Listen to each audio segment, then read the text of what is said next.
বিষয়টা হচ্ছে এমন, দূর থেকে ছাত্রদল ছাত্র শিবিরের গাছে ডিল মারতেছে আর বলতেছে গুপ্ত শিবির, গুপ্ত শিবির। অন্যথায় শিবির জবাব দিচ্ছে হাতে কুড়াল নিয়ে ছাত্রদলের গাছের নিচে। তারা বলতেছে 17 বছর ছিলি লন্ডনে, গুপ্ত পুলিশ কারে।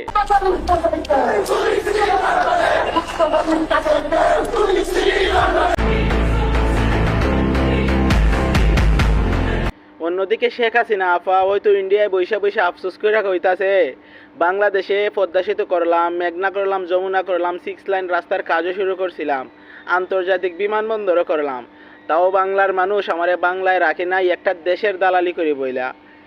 আর বিএনপিরে হয়তো আফসোস কইরা কইতাছে তোরা খালি কলছি বাজাইতাছস বেশি, তোরাও টিকবি না।